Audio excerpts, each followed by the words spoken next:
다양한 분야의 명사를 초청해 삶의 지혜를 들어보는 시간, 릴레이 특강 지혜의 다락방의 김지연입니다. 세월이 가면 누구나 흰머리가 나고 주름살이 늘어만 갑니다. 그런데 주변에 보면 유난히 천천히 나이 들어가는 모습의 사람들도 있는데요. 여러분, 동안, 방부제 미모, 세월이 비껴갔다 이런 표현 들어보셨죠? 이 같은 시간을 살아가는데 왜 누구에게만 노화가 천천히 찾아오는 걸까요? 그 비결과 이유가 궁금하시다면 오늘 강연 끝까지 함께 해주시기 바랍니다. 지혜 다락방 지난 시간에 이어서 푸드 닥터 박찬우 박사님 모시고 이 외모뿐 아니라 삶 전반에 있어서 건강하게 천천히 나이 들어가는 라이프 스타일, 저속 노화법에 대해 자세히 살펴보겠습니다. 네, 한 주 만에 다시 모셨습니다. 시청자분들께서 많이 기다리셨을 것 같은데요. 먼저 인사 부탁드리겠습니다. 안녕하세요, 여러분. 네, 푸드닥터 박찬우 박사입니다. 다시 뵙게 돼서 반갑습니다. 네, 박사님 반갑습니다. 지난 시간에는 이제 음식에 숨겨진 이야기들을 전해주셨고요. 제가 오늘 오프닝에서는 저속 노화로 우리 시청자분들의 궁금증을 좀 유발을 했는데 이 저속 노화가 사실 몇 년 전부터 굉장히 핫한 키워드잖아요.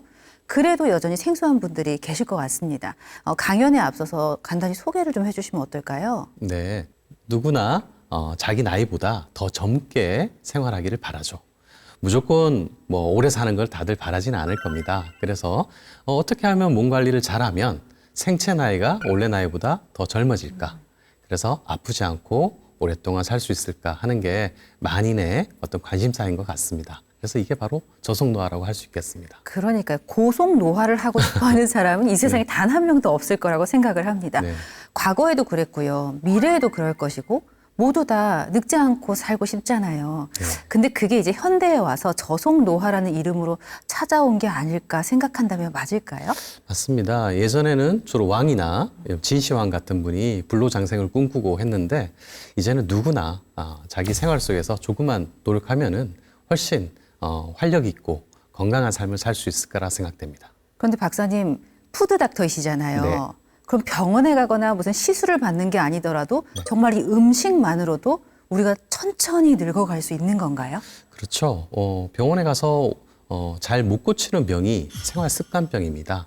예, 그런 병들은 사실 누가 만들었을까요? 바로 나겠죠. 네. 예, 그래서 생활 속에서 잘 습관을 통해서 한다면 병원에 가는 것과 함께 아마 오랫동안 안 아프고 살 수 있을 것 같습니다. 음식만으로 조금 더 천천히 늙을 수 있다. 이 동안을 유지하고 또 건강을 유지할 수 있다고 하니까 벌써부터 기대하고 계신 분들 많을 것 같은데요. 오늘도 유익하고 알찬 강연 부탁드리겠습니다.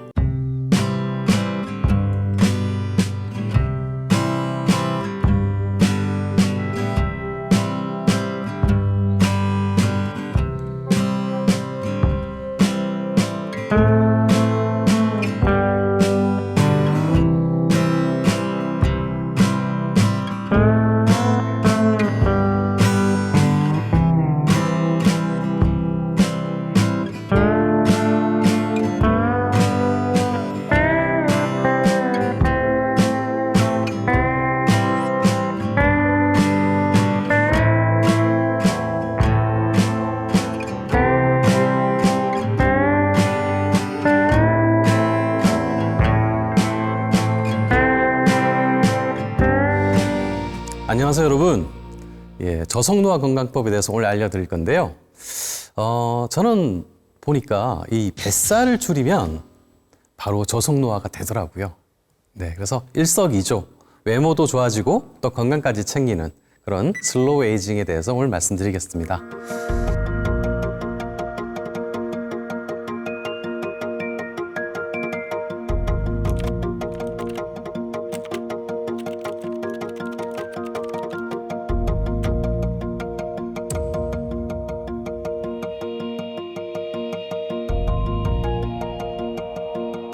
자, 하버드 대학교에서요, 한 연구팀이 자그마치 90년 동안 실험을 했습니다. 인원도 되게 많은데요. 2,000명이나 됩니다. 이 실험 대상자들한테 어떻게 했을 경우에 행복한 노년이 되느냐라고 설문도 하고 인터뷰도 해봤더니 여러 가지 답변이 나왔는데 가장 많이 나왔던 답은 적절한 체중이었다. 네, 여러분, 자유로운 분이 별로 없죠. 그 다음에 규칙적인 운동이었다. 운동을 하긴 하지만 규칙적으로 하시는 분들은 또 많지 않습니다. 그 외에 몇 가지가 나왔는데요. 어떻게 하면 행복한 노년을 맞을까 하는 것은 모두의 바람일 겁니다. 그래서 오늘 체중과 운동에 대한 얘기도 같이 곁들여서 하다 보면 여러분 답을 찾을 수 있을 겁니다. 세계보건기구에서는 주요 사망 원인의 약 70%를 차지하는 질환은 무엇 때문인가를 알아봤더니 바로 먹는 거, 그 다음에 신체 활동, 그 다음에 자는 거, 그 다음에 스트레스 이런 생활 습관의 영향을 크게 받는다라는 게 밝혀졌습니다. 자, 그러면 이 네 가지가 생활 습관이 결국은 내장 지방을 찌게 하는데요. 우리 신체의 지방은 크게 두 가지입니다. 피하 지방과 내장 지방입니다. 어떤 게 더 위험할까요? 그냥 단순히 보기에는 이렇게 팔에 있는 이런 피하 지방이 좀 눈에 보이기도 합니다. 덜렁덜렁거리고 이거 빼고 싶다 이런 욕구도 있을 건데요. 만약에 살을 열심히 빼면 바로 뭐가 먼저 없어지냐면 내장 지방입니다. 잘 없어지지 않을 줄 알았는데 이게 먼저 없어지거든요. 참 잘 된 게 내장 지방은 염증 물질이 나오는 곳입니다. 그래서 이 만성염증이 만들어가는 각종 질환들, 고혈압, 고지혈증, 당뇨, 치매, 심혈관 질환 같은 것들이 해결이 될 수 있습니다. 그래서 오늘 뱃살 빼는 것을 제가 강조하고 싶은 거고요.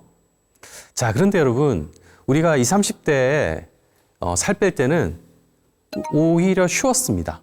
조금만 적게 먹고 좀 운동하고 하면 1kg, 2kg 빠지는 거는 뭐 대수롭지 않았습니다. 그런데 이제 중년이 지나시고 노년이 되시고 이 나이 때는 잘 안 빠집니다.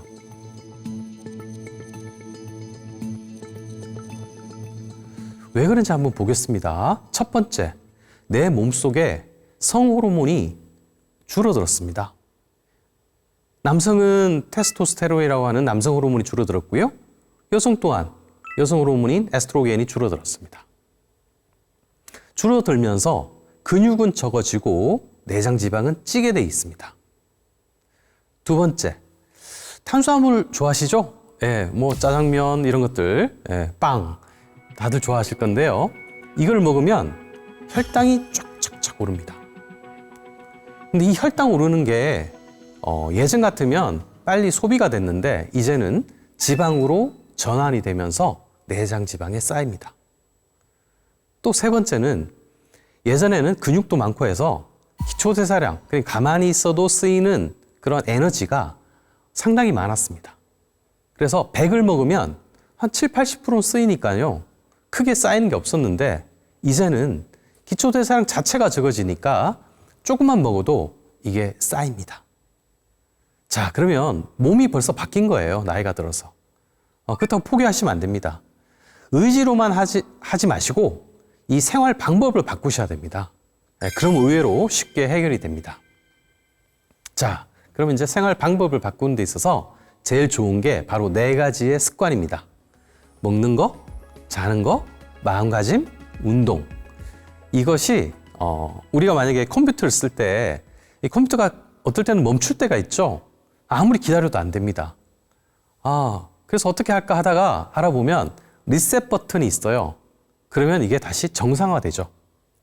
우리 몸도 항상 내 마음대로 되지 않을 때는 한번 리셋 버튼을 누르세요.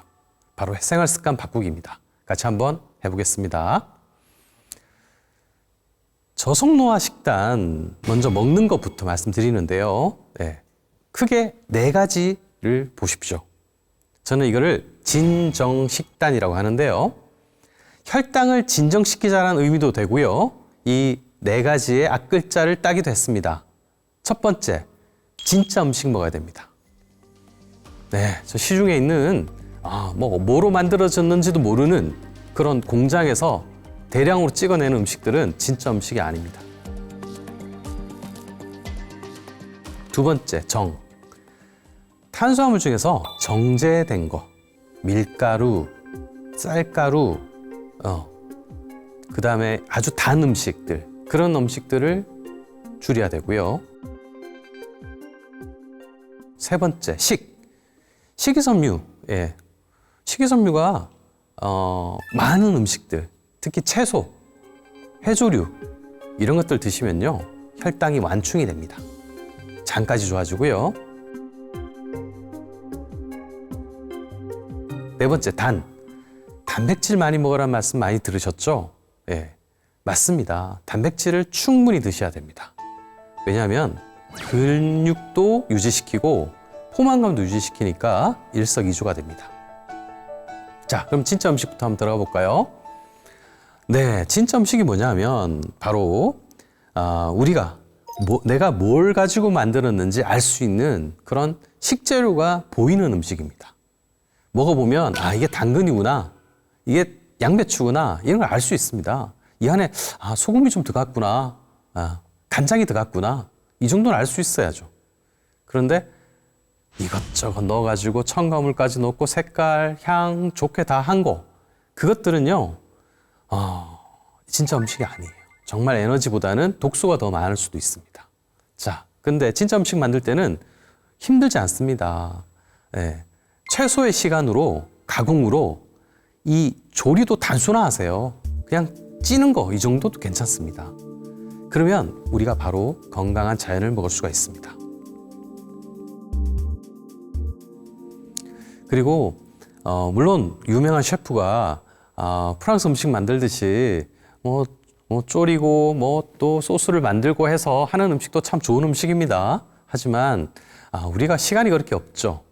그리고 엄청난 요리를 만드는 것도 힘들어서 하다가 맙니다.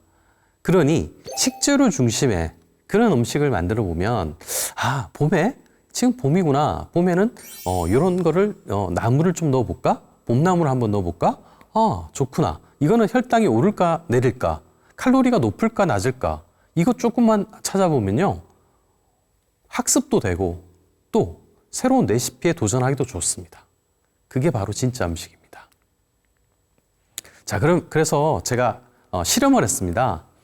자, 혈당을 지금 올리지 말라고 했습니다. 자, 그러면 이 음식이 혈당을 올린지 안 올린지는 일일이 검색을 할 수는 없죠. 그래서 제가 마루타가 됐습니다. 바로 혈당 측정기가 계속 24시간 알 수 있는 게 있어요.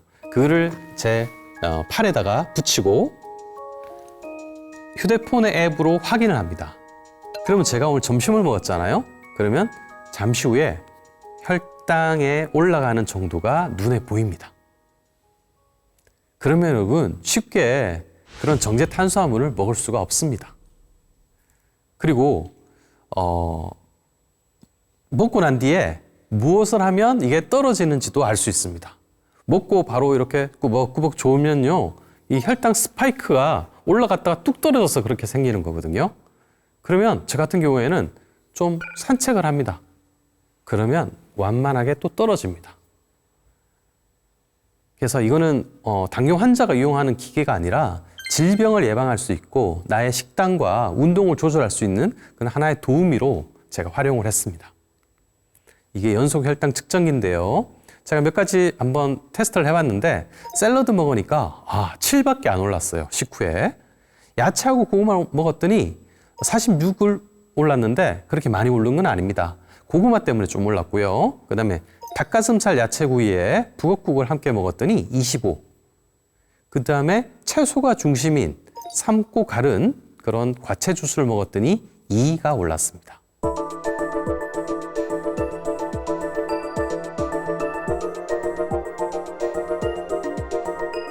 지금 말씀드린 것은 상당히 건강한 음식들이고요. 그 외에 여러분 알고 계시는 그런 디저트 음식들, 평소에 아이들도 좋아하고 누구나 좋아하는 그런 팬케이크, 와플, 라면, 잼 바른 토스트, 떡볶이 이런 것들은 얼마인지 보십시오. 제일 작은 게 떡볶이 같은 경우에는 60이고요. 두바이 쫀득 쿠키 한때 유행했죠. 이거는 180까지 올라갔습니다. 엄청난 겁니다. 우리 혈당이 이렇게 올라가면 혈당을 낮춰주는 호르몬인 인슐린을 많이 나와야 됩니다. 그럼 췌장도 힘들고요. 인슐린이 많이 나오면 이 혈관에 있는 포도당이 몸속에 바로바로 저장이 됩니다. 그럼 그게 지방 형태로 저장이 되거든요. 그러니까 저장하기가 좋은 데가 어딥니까? 피하 지방보다는 내장 지방이 창고가 크죠. 그래서 배가 불룩불룩하게 나오는 겁니다. 그냥 배만 나오는 게 아니라 이게 염증을 일으킨다고 했죠. 그래서 혈당을 높지 않게 하는 음식들을 꼭 챙겨 드셔야 되는데요. 저는 샐러드가 너무너무 건강한 음식으로 알고 있었습니다. 근데 시중에 파는 샐러드 가게 갔다가 거기서 주는 드레싱 소스를 그냥 넣었더니 아니더라고요. 칼로리도 200 이상이었고요. 밥 한 공기가 보통 300 칼로리거든요. 200 이상이었어요. 그 다음에 안에 이름 모를 그런 성분도 엄청 많았습니다. 그래서 그 다음부터는 저는 그냥 올리브 오일이나 발사믹 식초 또는 저당 그런 드레싱 소스를 이용하기 시작했습니다. 자, 혈당 관리를 할 때 있어서 먹는 것도 중요하지만 먹는 순서도 되게 중요합니다. 예를 들어서 우리가 보통 밥을 먹을 때 어떤 것부터 먹나요? 밥부터 드시죠? 그 다음 반찬을 드시죠? 그렇게 하지 말고요. 반대로 해보십시오. 이걸 거꾸로 식사법이라고 하는데요. 먼저 채소나 나물을 드세요. 그 다음에 단백질을 드세요. 예를 들어서 고등어, 계란, 두부. 그렇게 꼭꼭 씹어 먹다가 마지막에 밥을 먹습니다.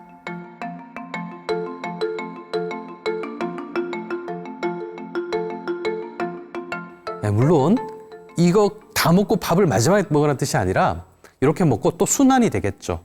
그 다음에 또 채소 나물 먹고 단백질 먹고 밥 먹고 이렇게 하면요. 우리 몸에 흡수되는 혈당이 천천히 올라갑니다. 여기서 핵심은 바로 식이섬유하고 단백질입니다.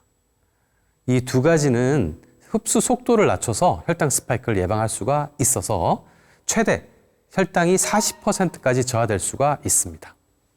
순서만 바꾸시면 됩니다. 자, 그 다음에 여러분 일일이 고기는 몇 그램 드세요 이러면 잘 모르시잖아요. 예. 그래서 제가 그냥 손대중 식사법을 알려드리겠습니다. 자, 채소는 얼마나 먹어야 될까요? 예. 500g? 예, 그게 얼마나 된다고요? 잘 모릅니다. 그냥 저는 손으로 합니다. 손대중. 충분히. 예. 그냥 충분히 드십시오. 이거 많이 먹는다고 부작용이 생기지 않습니다. 자, 그 다음 밥. 탄수화물은 한 끼에 한 주먹. 예. 제가 막 실험 점수면 손이 크겠죠? 그러면 좀 많이 먹어도 돼요. 하지만 여러분 체격에 맞게끔 먹을 수 있습니다. 고기는요. 고기도 많이 드시고 싶죠?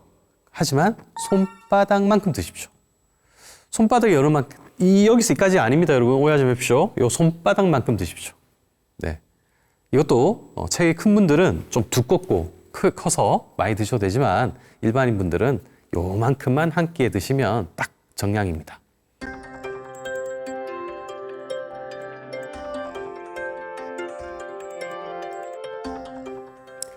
저는 아침을 어떻게 먹는지 많은 분들을 강연도 하고 상담하면서 물어봤습니다. 예전에 집집마다 같았어요. 응답하라 이런 드라마를 보면 집집마다 된장찌개, 김치찌개였어요. 하지만 요즘은 집집마다 다 다릅니다. 어떤 사람은 토마토, 어떤 사람은 계란, 어떤 사람은 빵, 어떤 사람은 커피 한 잔. 제가 추천하는 아침 식사는 물론 건강한 한식도 좋습니다. 근데 한식도 구성을 잘못하면은 아주 짠 그런 젓갈 중심, 밥을 많이 먹는 거 이런 건 좋지 않습니다. 이제는 냉장고 다 있고 그렇게 고염의 그런 음식들을 먹을 때가 아니거든요. 그래서 저는 야채찜을 좀 추천드립니다. 야채찜은 만들기도 쉽습니다. 예, 이 야채찜에다가 단백질이 좀 필요합니다. 닭가슴살만 꼭 하실 필요는 없어요. 그냥 집에 있는 계란도 하셔도 되고요. 예, 몇 가지 닭 다리살도 좋고요. 돼지고기 중에서 수육 같은 것도 넣어도 좋습니다. 그런 걸 섞어서 드시면 의외로 포만감이 생겨서 점심 식사까지 충분히 견딜 수가 있습니다. 그리고 아침에는 대부분 배변을 많이 하시는데요. 우리가 배변 후에 깨끗한 장에 소화기에 채워주는 것은 기왕이면 자연적이고 건강한 게 좋겠죠. 예, 그렇게 하시면 좋고, 우리가 숙제도 막 미뤘다가 학교 다닐 때 미뤘다가 미루고 해서 나중에 부모님한테 혼나고 난 뒤에 하려고 하면 피곤하고 막 긴장도 되고 해서 아프기까지 합니다. 저는 그랬습니다. 그래서 일어나자마자 아침부터 이렇게 건강하게 드시면 혹시 점심이나 저녁을 어쩔 수 없이 좀 건강하지 않게 먹더라도 몸이 받아줄 수 있습니다. 이렇게 순서를 한번 맞춰보시고요. 그 다음에 제일 다이어트 하시는 게 제일 힘든 이유가 배고픔입니다. 이 배고픔을 채워줄 수 있는 건 바로 포만감인데요. 이 포만감을 가장 만들어주는 게 단백질과 식이섬유, 그 다음에 기름입니다. 식이섬유 중에서는 물 많은 채소를 드십시오. 토마토, 가지 같은 게 좋고요. 단백질은 계란, 두부 추천드리고요. 기름기도 어느 정도 있어야 되는데요. 올리브 오일, 아보카도 좋습니다. 들기름도 좋은데요. 너무 많이 드시면 또 칼로리가 높습니다. 그리고 수분이 또 중요합니다. 하루에 1.5리터 정도는 꼭 드셨으면 좋겠습니다. 이런 것들이 일단 포만감을 갖게 하고요. 몸의 독소를 희석시키고, 그 다음에 식욕 억제하는 렙틴 호르몬을 올려주기도 하는 다양한 역할을 할 수가 있습니다. 그 다음에 천천히 드셔야 돼요. 저속 노화 원하신다면 저속 식사하셔야 되는데요. 식사 시간은 못해도 15분 정도는 되셔야 되니까 꼭꼭꼭 씹어 드시는 게 필요하겠습니다.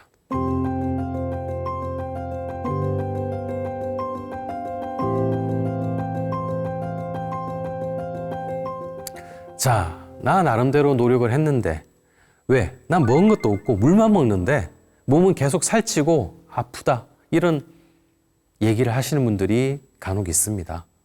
이런 분들은요, 몸이 어느 정도 망가진 상태입니다. 병원에 가서 특별한 암이라든지 이런 게 진단을 안 받았더라도 그동안 10년, 20년, 30년, 40년 사시면서 독소가 몸에 쌓였어요. 예, 그래서 장해독, 간해독, 림프해독, 이런 것들이 필요하다는 거예요. 그래서 이제 해독에 대한 말씀 좀 드리겠습니다. 자, 해독이라는 것은 무슨 뭘 먹고 변을 많이 놓아서 몸을 비우고 이런 게 아닙니다. 해독은 우리 청소년기에 아주 건강한 상태에서는 몸이 알아서 잘해요. 그 원래 하던 흐름을 끊지 말고 잘 그대로 가게 만들어주는 게 바로 해독입니다. 대표적인 게 바로 장해독, 간해독, 온열해독, 림프해독인데요. 장해독이 중요한 이유, 장해독은 몸속에서 장이 자그마치 소장, 대장을 합하면 7.5m나 됩니다. 네, 엄청나죠? 네, 배가 막 이렇게 나와야 되는데 그래도 꼬깃꼬깃 집어넣은 상태입니다. 그리고 우리 술도 좋아하시고 그죠? 스트레스도 받으시고요. 또 탄수화물을 많이 드셔서 지방에 간이 낀 간해독이 있을 수 있습니다. 그런 간도 해독시켜줘야 되는데요. 그거에 대한 말씀도 드리고, 또 땀이나 혈액의 흐름을 도와주는 온열해독이나 또 림프해독도 말씀드리겠습니다. 자, 장해독에 가장 좋은 게 뭐냐? 바로 발효식품입니다. 우리 전통식품 중에 청국장 있죠. 네, 너무 좋은 거예요. 그리고 콤부차라는 게 있습니다. 예, 콤부균이란 게 예전에 한국에서 만들어졌다는 말도 있는데요. 지금은 일본과 헐리우드 배우들이 먹어서 많이 유명해졌는데요. 그 콤부균도 기왕이면 생 콤부차가 좋습니다. 액상으로 돼 있고요. 이렇게 먹으면 쎄한 맛이 나는 그런 미세 탄산이 느껴지는 생 콤부차를 드시면 배변이 잘 됩니다. 그리고 전통 한식도 너무 좋은데요. 거기서 좀 짠맛을 좀 줄이시고, 그 다음에 야채, 생야채도 좀 늘리시고, 그렇게 하시면 좋겠습니다. 자, 그래서 장해독이 되면 우리가 유익균도 많아지고요. 예, 그런 면역도 좋아집니다. 두 번째, 간해독입니다. 예, 간에는 간해독이 3단계가 있는데요. 예, 이 해독 단계에 있어서 일을 하면 또 활성산소가 생겨요. 우리 차도 그냥 공회전만 시켜도 매연이 나오지 않습니까? 간도 무슨 일을 하려면 이 매연 같은 게 나온다는 거죠. 그럼 이 매연을 또 없애줘야 됩니다. 그게 필요한 게 바로 항산화 성분들이에요. 항산화 성분들은 영양제로 사 드셔도 되지만 바로 우리가 먹을 수 있는 채소, 과일에도 많이 있습니다. 대표적인 게 양배추, 브로콜리, 당근, 토마토, 사과, 바나나에 있습니다. 그런 것들을 잘 삶고 갈아서 드시면 좋은데 직접 만들어 드셔도 좋고 시중에 있는 것을 구매하셔도 좋은데 바로 이름은 해독 주스라고 불립니다. 자, 그리고 저 어제 방송 촬영하기 전에 어제 조금 몸이 요즘 날씨가 좀 왔다 갔다 해요. 그래서 목이 좀 안 좋은 것 같아가지고 저는 어제 반신욕을 했습니다. 반신욕을 할 때 왜 좋은가 하면 체온이 오르죠. 체온이 오르면 혈액순환이 잘 됩니다. 기초대사량도 증가하고요. 면역력까지 올라갑니다. 면역력도 자그마치 5배나 올라간다는 연구 결과도 있습니다. 족욕도 좋고요. 원적외선 사우나도 좋고요. 어디 찜질방 가셔도 좋습니다. 네. 어쨌든 좀 땀을 내는 그런 온열 해독이 꼭 필요한 것 같고요. 운동을 하면 더 좋죠. 하지만 운동을 자주 할 수 없는 상황이라면 이런 사우나 같은 거, 반신욕도 좋고요. 그 다음에 림프 해독. 우리 몸에 있는 노폐물들이 림프를 따라서 이게 순환을 하거든요. 네. 그런데 너무 이 운동을 몸을 움직이지 않는 분들한테는 이 림프가 정체가 돼 있습니다. 그래서 겨드랑이나 사타구니 같은데 이렇게 만져보면 아픕니다. 그게 림프 절인데요. 예. 복식호흡도 좀 하시고요. 걷기도 하시고요. 그러면 종아리 근육에서 또 혈액순환을 도와주기도 합니다. 바로 수도와 하수관을 흐르게 하는 게 좋겠습니다. 자, 그 다음에 우리 살 빼는 데 있어서 잠을 잘 자면 됩니다. 예. 10시간씩 주무시라는 게 아니라 최소 7시간 이상 주무시면은 몸에서 식욕 증가를 일으키는 그런 것들이 없어집니다. 잠을 안 잤을 때는 코티졸이나 스트레스 호르몬이 생겨서 자꾸 지방이 합성되고요. 자꾸 폭식을 하게 됩니다. 그러면 자기 전에 잘 환경을 만드는 게 중요한데요. 좀 스마트폰을 일찍 멀리 두시는 게 필요하겠고요. 잠들기 전에 호흡을 통해서 이완도 시키고 저녁 식사도 좀 일찍 끝내는 게 좋겠습니다. 그리고 달리기도 좀 좋은데요. 여러분 엄청 힘든 거 달리라는 게 아니라 약간 숨찰 정도로 옆 사람하고 대화가 가능한 정도로 달리는 게 그 존2 운동이라고 합니다. 그렇게 하면은 체지방도 감소되고 근손실도 예방되고 또 마음도 젊어지고요. 또 뇌 활동도 좋아집니다. 오늘 강연 핵심 좀 정리해 보겠습니다. 우리 몸은 벌써 변했다. 그렇기 때문에 우리가 습관으로 우리 몸을 바꿔보자. 이거는 의지의 문제가 아니죠. 그래서 생활 습관을 4가지를 말씀드렸고요. 그 중에 가장 중요한 게 식이요법입니다. 혈당을 떨어뜨리는 그런 진정 식단을 한번 해볼 필요가 있겠고요. 그 다음에 우리 그래도 몸이 안 좋을 때는 해독을 한번 해보자. 해독이란 것은 엄청난 게 아니다. 원래 몸이 하던 거를 잘 살리면 된다. 그 중에서 장해독, 간해독, 온열, 림프 해독을 말씀드렸고 잠도 잘 주무시라고 말씀드렸습니다. 자, 많이 배웠지만 당장 지금 실천하는 게 중요하겠죠? 우리 내일부터 아니면 오늘부터 해독 주스 만들어 드시고 야채찜 만들어 드시면서 또 살살 걷고 뛰는 그런 실천을 해보셨으면 좋겠습니다. 저속노화 멀지 않습니다. 여러분 바로 해보겠습니다. 감사합니다.